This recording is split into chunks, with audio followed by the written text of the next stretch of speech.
was just a few minutes into Donald Trump's speech when a volley of shots rang out.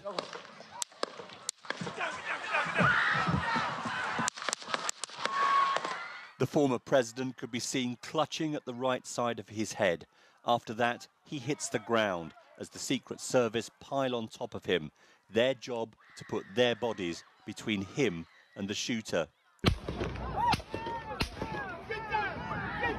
When you look back closely at those moments, the sheer horror of the events is hard to avoid. First, the rapid gunshots.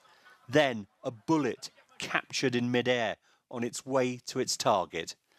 The former president going down to the ground, and then, with help from the Secret Service, getting to his feet. He's also resisting leaving the stage because he can't find his shoes. I got you, sir. I got you, sir. Let me get my shoes, sir. Hold that in your head. It's bloody. So we gotta move to the car. A potent reminder of what shock can do to people's thinking in the moment. It's difficult to hear, but he tells them several times to wait before raising his fist. He can be heard saying the words, "Fight, fight."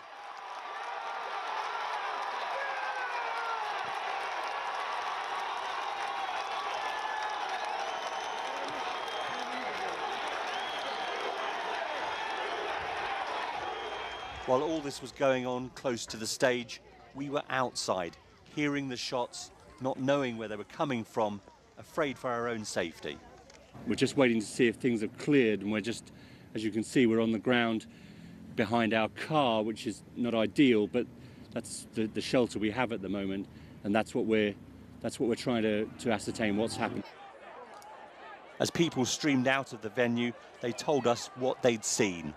One man, a local business owner, described how he noticed a man he believed to be the shooter climbing onto a low roof nearby, holding a weapon.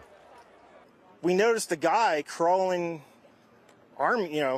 bear crawling up the roof of the building beside us, 50 feet away from us.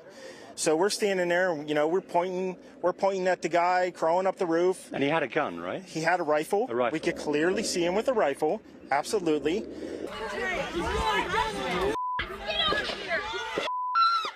We're pointing at him. The police are down there running around on the ground. We're like, hey, man, there's a guy on the roof with a rifle. And the police were like, huh, what? Like they didn't know what was going on.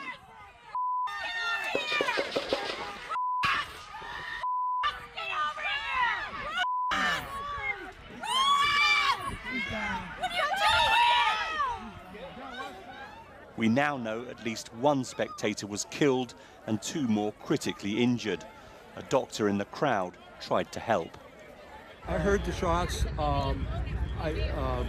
I thought it was firecrackers to begin with. Somebody over there was screaming, he's been shot, he's been shot. So I made my way over. I said, I'm an emergency department physician. Let me help you. The guy had spun around and was jammed between the benches. There's a helicopter coming in to get him.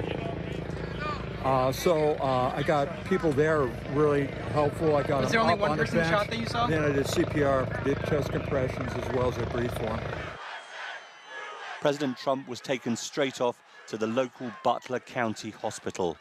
Shortly afterwards, he released a statement paying tribute to law enforcement and expressing condolences for those killed and injured. Later, he posted on Truth Social, "It was God alone who prevented the unthinkable from happening.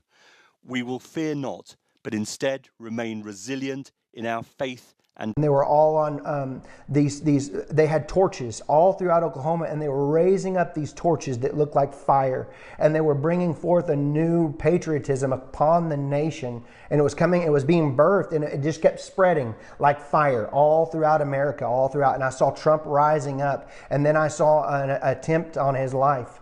This bullet flew by his ear, and it came so close to his head that it busted his eardrum. And I saw he fell to his knees during this time frame, and he started worshiping the Lord. He got radically born again during this time frame. I'm talking, people say he's saved now, but he becomes really on fire for Jesus, for what I saw coming. And then I saw people interceding when I saw him winning the presidency.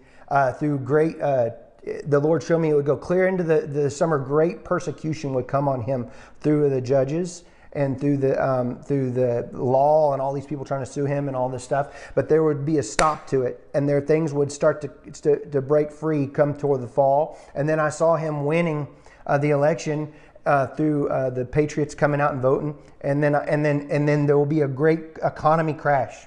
Yeah. I saw they had a great economy plan, a crash. Yeah. Worse than the Great Depression. And the Lord warned me about this. It would be a great dark time. But I saw paddles coming upon America's soil like a shocking of the soil. And I saw Donald Trump praying in the office of the Oval Office. And he was weeping before the Lord with his hands on his head like this, but he was weeping. And there was ministers and people. I don't know if they were senators or Congress people or whatever. I just saw them pacing and back and forth inside of the White House. And sorry, what is the White House? But it's the Oval Office. Yeah. And they were interceding all inside there, and I could feel the presence of the Lord so strong on this. And then I could see that darkness that was the heaviness upon America with the financial crisis of what I saw coming. It started to lift above the trees, and I saw the blue and the things coming back out, and the green times and the good times coming back again. But the Lord said it would be forth a time of a season of a shaking, and it would be a shaking to awaken.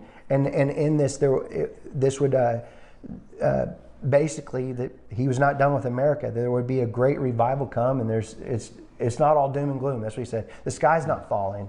There's a time of, it's like people would say, this is judgment. And the Lord said, do not call this judgment. It's not my judgment. It's a correction. There's correction coming.